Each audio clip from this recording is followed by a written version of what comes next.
All right, phenomenal day. Phenomenal day. So, this is part two to our chapter one, history and career opportunities. Okay, for our natural hair care and styling masterclass, we are using the My Lady Standard Natural Hair Care and Braiding book as our reference presently to jumpstart this. If you missed part one, which was the intro, we read the first half of the chapter, and I did a couple of inserts of, sharing, what to expect, on this 10-week journey that we're anticipating graduating by October 10th, okay, 2026. This will be available on our Patreon /Experience Black on the Empress Network, in our archives and updates, and on YouTube on Experience Black TV. So, yeah, we left off, I was supposed to pick up yesterday, but as I shared in part one, I'll be working this around, work schedule. I have a couple businesses online. Sometimes I have to travel for work. So with that being said, there's a lot of unpredictability at times. So I have an intention of, doing a class or doing this, what I'm doing here presently at a particular time. But then, like yesterday, I had to leave out so early to make sure I got to my appointment, on time, that I wasn't able to, do this and record it before I left. So I scheduled it for 5 p.m. And, I had a regular client, a young lady. I've done her hair for a little while now. And I did her little sister's hair for the first time. So what I had to work with from that experience as far as her being tender-headed, okay? Art, an addition to this, okay? So, what I am going to do now is after I get 10 subscriptions to our natural hair care, we know 10 is the magic number around here. After I get 10 subscriptions for our natural hair care, um, and styling subscription plan that we have and we offer through the Empress Network. Once I have 10, I'm going to put on the books on the calendar a actual live class, a virtual class in which I'm going to do a Q&A and a demonstration as to how I've been working with, young children, primarily little girls, and, working with, light, coily hair textures that if you don't know how to properly manage them, they can be, a little challenging for the child who feels and experiences the discomfort, and the parent or guardian or whoever is responsible for providing the hair care. So, I'll just be sharing, my process and my techniques, answering questions, about products and, hairstyles that are appropriate for, different age groups and that type of stuff, home care versus professional, helping, people that want to be able to have a good, you know, let's say mother daughter or granddaughter mother or like whoever does the hair care, okay, and styling. Even dads, sometimes you have dads with daughters that, need this information as well. I've definitely seen that, okay, and have had questions from fathers, working in salons and barbershops. But with that being said, that appointment ended up taking about 2 to 3 hours more than I had blocked out for it. And then because of the client lived about, 20, 25 minutes away from my mother, I had to go and stop and see her before heading back home. So with that being said, there was no recording yesterday, but it's all good. On Patreon, I did share some pictures that I got from, the client's appointments that I did yesterday, the house call. The young lady started school today. So, the hair looked phenomenal. They felt good about, confident about their new hairstyles, and, it was all good. But with that, we're going to go ahead and get into the reading today. And I'm going to try not to do too much interjecting because I want to get through this and then, decide how we're going to go through the rest of the week. Okay. Today's Wednesday. So Thursday and Friday, I want to do some demonstrations, maybe pull out the mannequin and, maybe have a conversation about the basics, when it comes to different textures. We might, talk about shampoo and conditioning, maybe talk about some of the products that I've used over the years and I like best and what I use presently. I think that'll be a good way to, end out the week and maybe get a demo for a hairstyling. I mentioned the other day that I wanted to do the flexi rod set. So if time permits that, because I do have a few other things that I need to take care of regarding my other businesses. If the time permits it, then we will get the flexi rod set in, and you'll see a link or a video for that on the Empress Network in our archives and updates. Okay.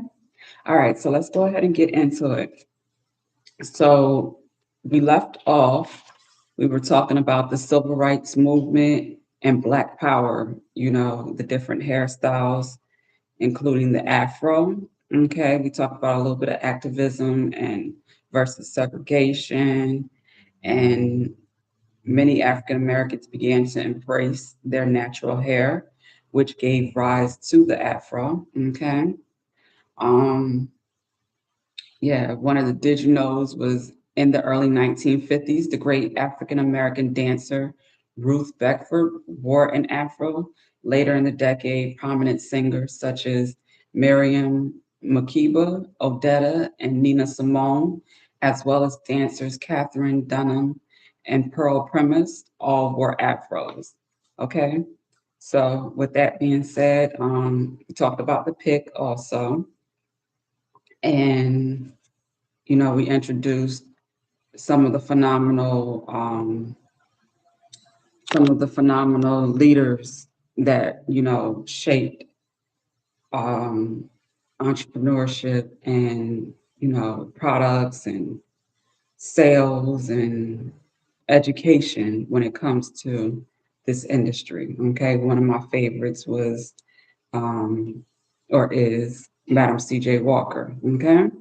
So if you're interested with anything I just mentioned, definitely make sure you go start at the beginning, the intro, and check out part one. All right. So our African American hair companies, okay? African American beauty product companies worked feverishly to keep up with the demand for the new products that were being developed to aid in the styling of the afro. Johnson Products, Soft Sheen, and Proline developed products for afro grooming. For the first time in the history of advertising, images of African Americans wearing their natural hair were commonly seen in print media and television. Johnson Products exclusively sponsored Soul Train, a popular dance program featuring top African American music recording artists. All the Soul Train dancers featured on the show had some type of natural style, which helped to sell the advertised products.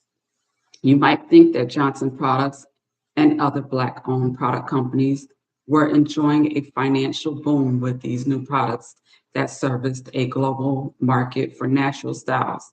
However, this was not the case. Since the 1950s, African American beauty products companies began to feel the financial effects of white owned companies cutting into their market share. By the mid 1980s, large companies such as Albert Culver and Revlon were actively challenging the smaller Black owned firms in all out war for their market share. In 1986, according to Newsweek magazine, white owned companies were muscling minority firms out of the Black hair care industry's $1 billion market. Irving Botner, president of Revlon's professional products division, said in the next couple of years, Black owned businesses will disappear. They'll be sold to the white companies. Botner also implied that his firm could make better products for Black people than some Black owned companies. We are accused of taking business away from the Black companies, but Black consumers buy quality products. Too often, their Black brothers didn't do them any good. Revlon later apologized for Botner's controversial remarks, but the damage had already been done. Botner's remarks sparked outrage throughout the African American community. The community proceeded to organize a boycott against Revlon and every white owned cosmetic company. African Americans were further outraged when they discovered that Black product companies were, in fact, owned by white owned companies that understood how to appeal to their racial pride. These companies were catering to African Americans with products for their afros by using the word African or the red, black, and green colors of the African nationalist flag. These companies established brand names such as African Pride, Dark and Lovely, and Bright Orange. African American consumers were dismayed when informed in a 1993 awareness study that brands like African Pride, Dark and Lovely, Let's Jam, and TCB were made by white owned companies. Further, 79% said it was important to purchase products made by Black owned companies in the future. The new cultural aesthetics, 1980s. As the popularity of the Afro began declining in the 1980s, three styles became the natural choice for African American men and women. The Afro transitioned to a much shorter cut and became an acceptable conservative style for women and a look most men embraced. At the same time, braided hairstyles became a styling option, much more than just a look worn for a cultural occasion. The growing popularity of braiding came at a good time.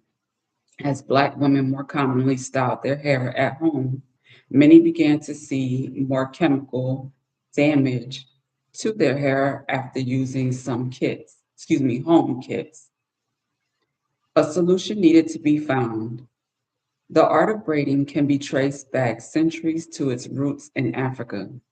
Historically, every country in Africa has a form of braiding incorporated into its standard of beauty for men and women. Throughout the African American hair experience, braiding has been used as a restorative technique for the health and well being of the hair. Until the 1960s, braiding was performed in the privacy of the home and not worn as an adult style. In the 20th century, in the United States, young girls always had their hair braided until a quote unquote coming of age. Ushering in the straightening comb or a permanent relaxer for the accepted standard of beauty for African American women.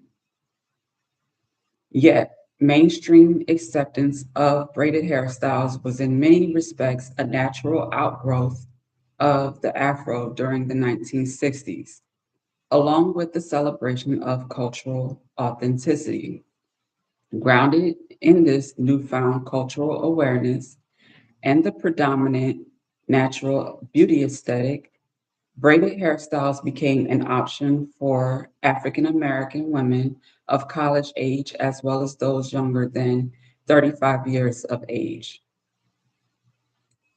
For those who wanted an alternative to the afro and the hair straightening braids became the perfect option. Braids served as a protective hairstyle that could be worn to work and maintained for weeks when done professionally. Most styles during the early 1970s incorporated synthetic and human fibers used as protective additions to increase styling options and the longevity of the style. These fibers gave support to cornrows, braids that lie close to the scalp, while other braids, known as single, individual, or box braids, hug from the scalp from small, symmetrically parted sections. Simple styles prevalent, they didn't say it in here, I was looking for it to say plaits, but plaits is also in that list of names, okay? Simple styles prevalent during the early 1960s gradually gave way to intricate, sophisticated designs that made room for a new standard of beauty. Longevity and the restoration of health to the hair shaft became one of the primary selling points of the braided styles, with a creative fire that seemed ancestrally infused. Black people adorn their natural braided styles without synthetic hair extensions with beads, thread wrapping, and double strand twisted hair with and without synthetic extensions. Braids were styled into French rolls and other geometric designs, stimulating crowns.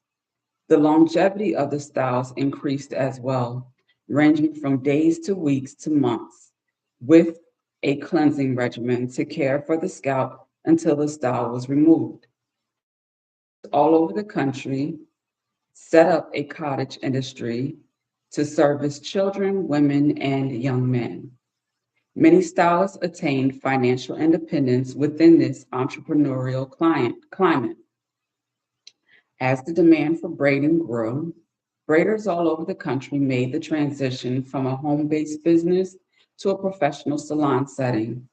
Some acquired a chair in a full service salon, others worked in barbershops, and many obtained the appropriate licensure to open their own braiding salons. To open their businesses without scrutiny from their respective state licensing and cosmetology boards, braiders made many sacrifices so they could attend cosmetology schools and obtain their cosmetology license. In New York, Talani's Regal Movement and Tendril Salon were the first professional full service comprehensive natural hair care salons to open in Brooklyn. Other trendy salons like KINNAPS, Brooklyn, I guess that's Kidnaps, okay, all put together.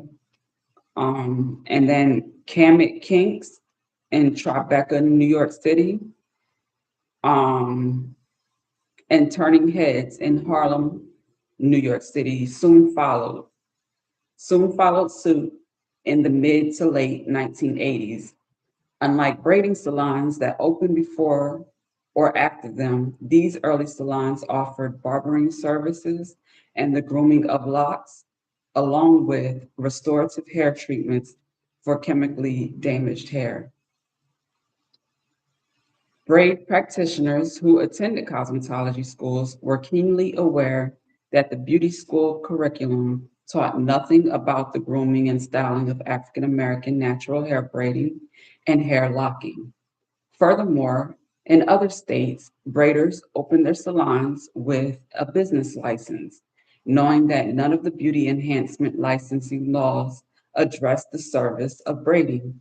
They soon found out that it did not matter if they paid their taxes. The fact that the braiding salons were unregulated threatened established beauty salon owners. A vast underground network of braiders emerged across the country through word of mouth and seriously challenged the authority of established salons. By the early 1980s, network gatherings were being held in cities like Washington, D.C., where Talani Kennard, a New York based braider, consulted Dr. Bernice Johnson Regan, who was the program director of the Folk Life Division at the Smithsonian. The two would work together to curate a symposium for scholars and braiders. Experts attended the symposium from all over the country. Dr. Rosalind Jeffries, a noted historian in African culture, gave the keynote address. The next Braiders Network conference was organized by Hideko Burkis, founder of the National Braiders Guild and master braider from Chicago. The conference was held in Washington, D.C. Again, braiders traveled from all over the United States and the Caribbean to learn from the most skilled among them and to establish the best practices, techniques, and a governing structure for the Guild. Locks, 1990s. After the controversy over braiding began to die down in the early 1990s, another natural hairstyle began gaining popularity. Many men and women of African descent were wearing newly formed locks or mature locks, hair that is 3 to 4 years old, often grown down to the shoulders. This natural hairstyle is considered a long-term commitment because many people wear their locked style for 5 to 10 years or more. Locks can be styled like braids or as natural hair in its loose state. They can be colored, bleached, or rolled on rods or rollers. They can be crimped with cornrows and flat twist sets and wrapped with thread. In the early 1990s, locks became very popular to the point where the grooming, styling, and maintenance of locks now make up as much as 50% of the natural hair care salon business. Mature locks cannot be combed out, but they can be picked apart with a thin implement like a needle. Most people will opt to cut them off and start again. The average time for locks to reach the shoulder blade, is 3 to 4 years. Those who want longer locks might grow them for a lifetime. Okay, so here is a picture. I don't know if you can see it here. An example of some locks. A gentleman with locks. You only get to see part of it, but you know what locks look like by now. If not, go follow me on Instagram at marissablackdot.com. Okay, marissablack.com. I have plenty of pictures there.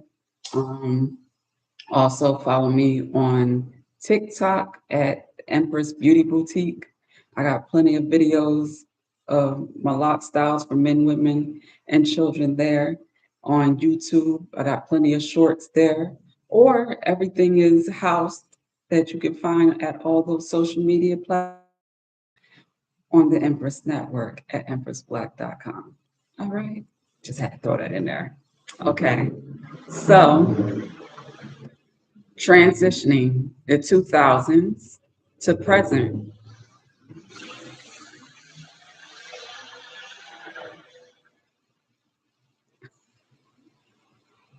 It reminds me, it's so funny because there's like someone that lived in my mother's neighborhood with a loud vehicle like that as well. And the similarities is just so fascinating. And I'm just going to leave that there because that's not for here, but it did make its way into my video. So I know you heard it. All right. So by the year 2000, African American women had attained a newfound awareness of their natural beauty. Transitioning, the process that involves growing out the hair while going from chemically relaxed hair to natural, is a conscious approach to stop relaxing and to refrain from using harsh chemicals or extreme heat to reduce and modify the client's natural virgin hair texture. Blogs devoted to natural hairstyles were becoming very popular. Millions of men and women with the desire to learn about their natural hair were ready to listen to a familiar voice over the internet and build a global community of support. The hair crisis suffered in the privacy of their bathroom mirror was now being shared on YouTube, where members of the quote unquote transitioning community could respond and offer advice. No one was crying out too much information. Various questions were being asked, and a group of people with similar issues were able to email, blog, and instant messages and use Facebook and MySpace together. Look at how social media be making it into these textbooks these days. We gotta love it, okay? It does say 2000s to present. I heard MySpace supposed to be coming back. Y'all heard that? I said, that's interesting. I don't even know what my email address was back then, or if I can access my old page. Look, I think I had like the money raining in the background, and my song was like Lil Wayne, Money on Mine. Don't judge my life. And not much has changed, okay? All right. Some of the earliest blogs and websites in the 2000s, which provided a virtual space for sharing, were Motown Girl, Naturality, Natural Chica, Natural Roots Magazine, naturallycurly.com, Afrobella, and many more. As part of the global internet revolution, these sites have become very profitable through the sale of advertisements. They also have received many awards from the professional blogging organizations, become key stakeholders in the online fashion trend marketing groups, and sponsored events and conferences. We'll read that together. They also received many awards from professional blogging organizations, become key stakeholders in online fashion marketing groups, and sponsored major meetup events and conferences.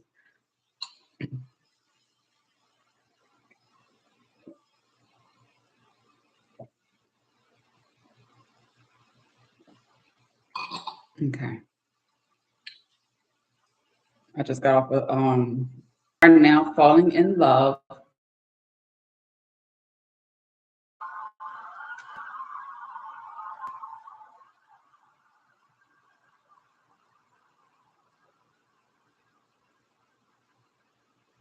Interesting.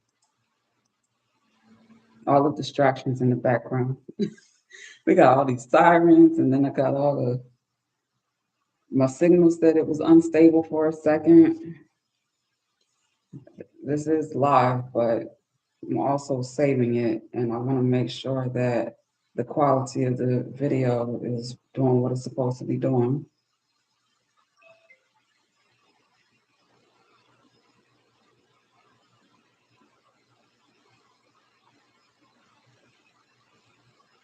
Testing, testing, one, two, three.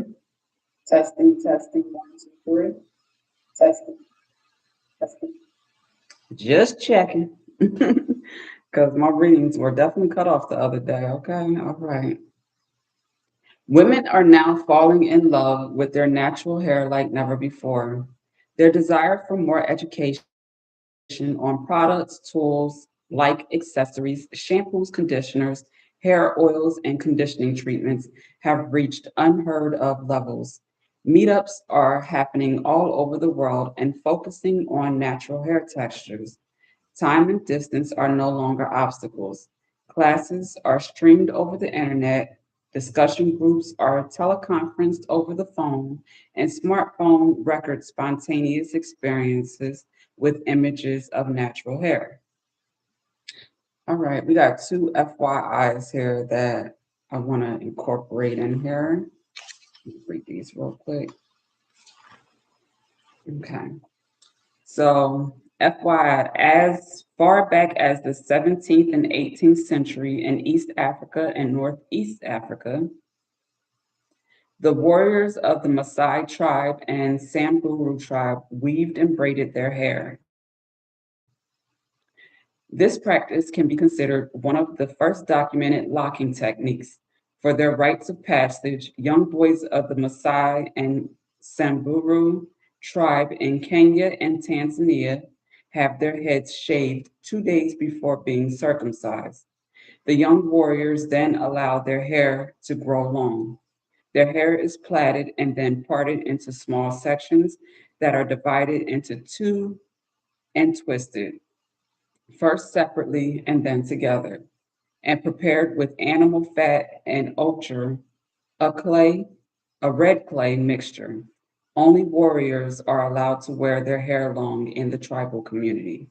When they become elders, their hair is shaved off. Interesting. Another FYI. In 2010, curlynikki.com was sold to naturallycurly.com for an undisclosed amount and has become one of the leading blogging websites. From the late 1990s until today, companies like Carol's Daughter, Jane Carter Solution, New Odd, and Miss Jessie's, which first developed their products in home kitchens, are now considered major manufacturers.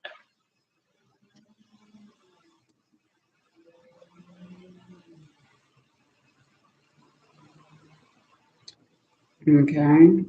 Web resources here we have in the Caribbean, singer, activist, and cultural icon Bob Marley greatly popularized locks in the 1970s. You can read about his historical background and input at www.bobmarley.com.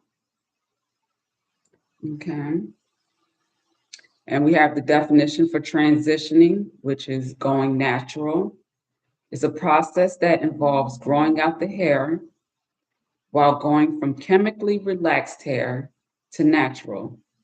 It is a conscious approach to stop relaxing or refrain from using harsh chemicals or extreme heat to reduce or modify the client's natural virgin hair texture. Okay, and the definition for natural hair texture is virgin hair that is a non-chemical curly hair pattern described as wavy, curly, coily, and highly textured hair. Okay, I didn't read all the other definitions, but I did say that I would update them on Patreon. Okay, so yeah, I'll get that done here as soon as possible. Um, I'm trying to go back to see how many there were. 3, 6, 9, 12.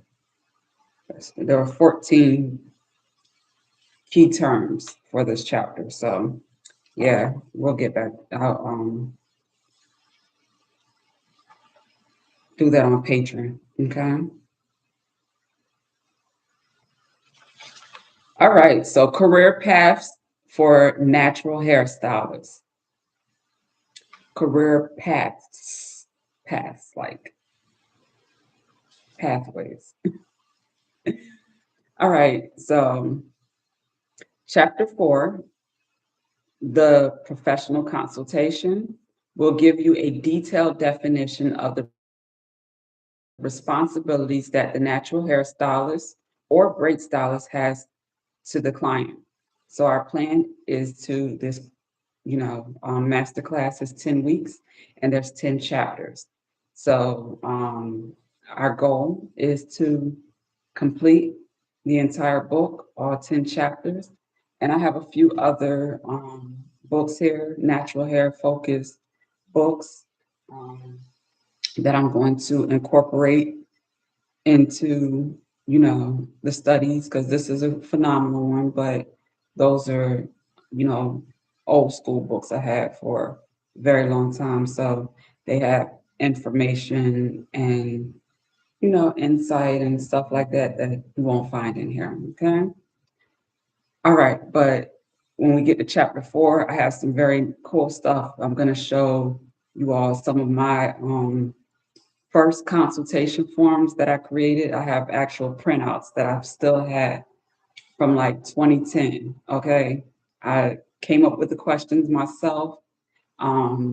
And I would give them to my clients when new clients would come in and I would meet them for the first time to fill out. Okay. Like when you go to the doctor's office. And now I have a virtual version of that built into the website when you book online. Okay. And I'm so excited about that. So, yeah, when we get to that chapter, just to give you a little, teaser of the type of things that you can expect to get from this program and why you should lock in. Okay. All right. Glad we had that conversation. Um, This textbook offers the following professional job descriptions, which will help define the hierarchy of training and skills within this growing industry. All right, so we have the braid technician. This is an entry level position, an assistant or apprentice in the specialty of braiding. The braid technician is in the process of acquiring technical skills and perfecting, pardon me, various braiding techniques. Okay. The braid stylist is one who has been trained and has adequate technical skills for braid styling.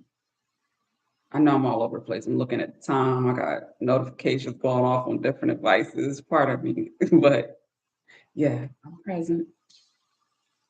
Okay, braid stylist. One who has been trained and has adequate technical skills for braiding styles. The braid stylist is knowledgeable in hair loss, scalp disorders, health/cleaning and disinfection, proper hair tension, and interpersonal skills. He or she understands the holistic relationship between the client and the stylist. The braid designer is one who is proficient and highly skilled in the art form of braiding, has more than just the technical skills, and can incorporate skills into advanced techniques, creating and developing new styles. A braid designer is well versed in client/stylist holistic relations and interpersonal communication satisfaction. And then we have the master braider. This is one who has a technical, artistic, historical, and intellectual knowledge of the industry of braiding and natural hair care. The master braider is proficient in creating, designing, and teaching various braid styles, can demonstrate principal skills with a minimum of 10 to 15 techniques, is a chief authority in hair loss, scalp disorder, health/cleaning and disinfection, proper hair tension, and client stylist holistic relations, and interpersonal communications. Usually, the master braider has at least 10 years of professional experience and several, at least 2 years of teaching or training experience. I fall into the master braider category. Okay. All right. Rules and state regulations. Virgin hair has not been chemically altered in texture, color, or volume. Virgin hair is not straightened or altered by excessive heat, electric curling, or other thermal service. If the hair has been altered chemically, new hair can begin to grow back within 1 to 2 months. However, depending on the desired length, the hair may require 6 months to a year to grow into its natural state. It is important to note that as states begin to adopt natural hair care licensing, the rules and regulations governing the license may allow services that contradict and confuse what natural hair should represent. Clients will often believe that if it does not involve a chemical application, then it is a natural service. For example, the New York State Natural Hair Care License allows natural hair to be thermally altered, but restricts a natural stylist from coloring natural hair. Clients in New York may not be aware that although thermal pressing is in the stylist's scope of practice, it may not align with the true definition of natural hair care, which is interesting because a client of mine that I had yesterday, she is a high school student, teenager, and she's had her locks now for 3 years and they are flourishing. I would say we met a little under a year now. It could be a year. If it has been, it's been about just that time frame. But when I first started doing her locks, she had like breakage in the back. Um, and we repaired that. So her locks look, consistent and phenomenal. They're flourishing in the back. She doesn't have any more like weak spots or anything because I incorporate, shampoo treatments and use the correct oils that I see that are needed um, for the specific client. For example, peppermint oil is a common one that I use, and I use high quality, high grade oils too.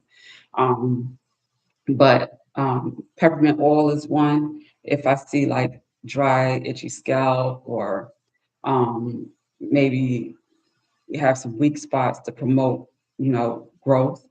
I have a rosemary with biotin blend. And all these oils are light. They don't like sit on the hair. It doesn't attract dust or anything like that.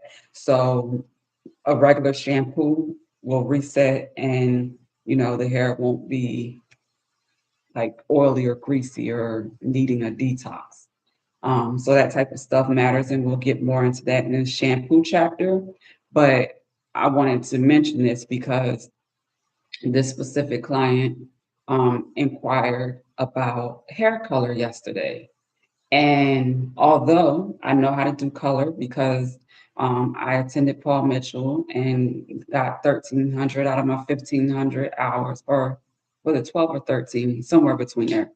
Um, I almost completed the program, but I do have experience, knowledge, and I'm actually really good with doing like color and cuts. Um, I've done it for years with hair extensions as far as styling. Um, and, you know, I do a phenomenal job to pat myself on the back for that. But if I'm going to call myself a natural hair care specialist, I don't feel like I can, offer chemical services. Um, so with that being said, even though I know how, I usually recommend those services to other professionals that I am familiar with their work. And I feel like they also prioritize hair care because with any kind of chemical service, that is important. Okay. Like I explained to her, you know, um, I'm not going to say it's high maintenance because the color that she wants isn't really high maintenance, but keep making sure that she's staying up on her maintenance and shampooing and conditioning and any treatments that she may need when she needs them. It's going to be important to maintain the health of her locks because just like loose hair that is not locked, breaks when, you apply color and chemical services and don't take care of it. The same thing will happen with locks. So with that, I just wanted to mention that because, some people are considered, natural hair care specialists or um, locticians or, you know, natural hair care providers, and they offer color. I'm not one of them, though. Not saying that I never will again, but right now I just like the simplicity in what I'm offering my clients because color can get to be, you can charge, you know, and increase, ticket sales and so forth. But when it comes to maintaining, inventory and, you know, the consultation process and, color correcting and all that type of stuff, I don't have interest in dealing with all that. So that's where my personal preference comes in. Now, with hair extensions, coloring virgin hair extensions, to make custom wigs and stuff, that's different. But on the natural hair, it's a little bit more that goes into it that I don't feel like being bothered with. So I just wanted to add that in there. Back to this. All right, so many cosmetologists, natural hair care specialists, and master braiders have chosen to step outside that definition and redefine the word beautiful based on our cultural aesthetics. I think they was talking about me. They did their research on me when they put this book together, but whatever. Through the practice of natural hair styling, the word beautiful has been redefined to include the look of true beauty, embracing different hair types, textures, lengths, shapes, and silhouettes, and caring for natural hair, whether it is wavy, curly, coily, or tightly coiled. True beauty is not forced or contrived. Rather, it complements, creates, balance, and leaves us with the feeling of well being. The holistic approach to natural hair care services. All right, so natural hair care truly has evolved. It has grown into a major product industry, filling the demand for products and services that replenish and provide a therapeutic and healthy balance to hair care. The holistic approach to hair care embraces the use of therapies that consider the body and the mind as an integrated whole. It encompasses many integrated health practices that have existed for hundreds of years. Practitioners use essential oils, aromatherapy, and massage practices. They also use herbal nutrients, vitamin supplements, and customized botanical hair recipes, as well as chemically free hair care regimens that are earth friendly and renewable. This nurturing approach to hair care creates balance for the client and works to create beauty wellness, an integrated beauty, and an effective way to maintain a healthy body and mind. Natural hair care respects the body by using products and services that keep the entire body whole and healthy. This holistic approach not only benefits the body and mind, but also respects the environment. Many of the products used for textured or natural hairstyles eagerly promote their products as containing no sulfates, paraben, silicone, or petrochemicals and being free from animal testing. It is important for people to limit their exposure to harmful chemicals to create a gentle balance that promotes healing for healthy hair and scalp. We are exposed to hundreds of chemicals every day in our air, water, food, and clothing. Back to really quick this did you know? The first license for natural hair care and braiding was adopted in New York State on July 5th, 1994. It included a 1 year grandfather clause for licensing existing braiders and anyone who could show proficiency in the art. Okay. All right. So the more we reduce the impact of chemicals on our bodies and environment, the healthier we become each day, and the cleaner the earth is for the next generation. Anybody that knows me knows why this is my favorite part. Get to know me if you don't. Market and industry influences. As you will learn throughout this book, not all textures are the same. Today, the consumer and professional industry understand how important it is to identify the degrees of all textures, wave, curl, or coil formations, and the grooming and styling differences that are necessary to work with textured hair. Natural hair care and African braiding is a significant cultural art form appreciated by all people. Textured hair and African braid styles are now being integrated into the contemporary beauty enhancement industries. Diverse approach to hair care, natural hairstylists who are proficient in particular techniques were asked to submit their work and share the beauty of natural hair with readers. They produced textured and braided styles for high fashion, casual, and career looks. This cultural aesthetic is appreciated in other ethnic communities and is a standard of beauty inspired by that group's beliefs, customs, behavior, and technical skills. Self affirmed and empowered clients, both men and women, who are comfortable wearing culturally relevant styles, also benefit from developing a cultural aesthetic. The effect of social media. Social media has had the largest impact on the natural hair care industry. Those who regularly write and talk about curly, textured hair have become nearly a cult. When two or more women with natural hair get together, they automatically discuss their hair.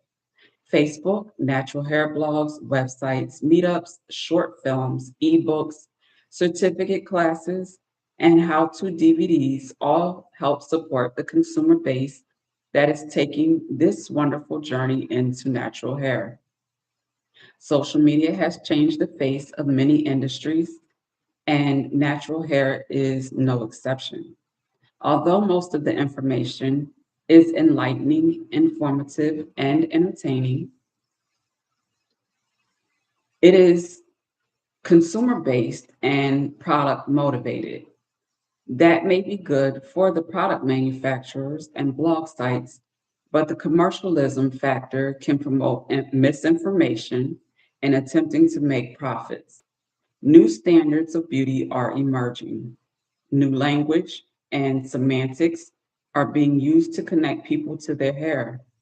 New natural and curly hair products are the largest rage, are the latest rage, all to help clients embrace their wavy, curly, coily, and tightly coiled hair curl patterns. The desire for maintaining or transitioning to natural curly hair really is a revolution, and we as stylists must be a major part of this movement. As professionals, we must be the authority in the industry. We must know the science of natural hair care and styling and the ingredients of all hair products. As the authority in natural hair care and braiding, natural hair care specialists and master braiders are knowledgeable in more than one hair type, texture, or product line. Be open to all hair types and textures. Understand the benefits and features of products that you can use in the salon and recommend to the client. Okay. really quick, let me go grab something. I'm gonna close out with the dispelling the myths of natural textured hair. I want to grab something.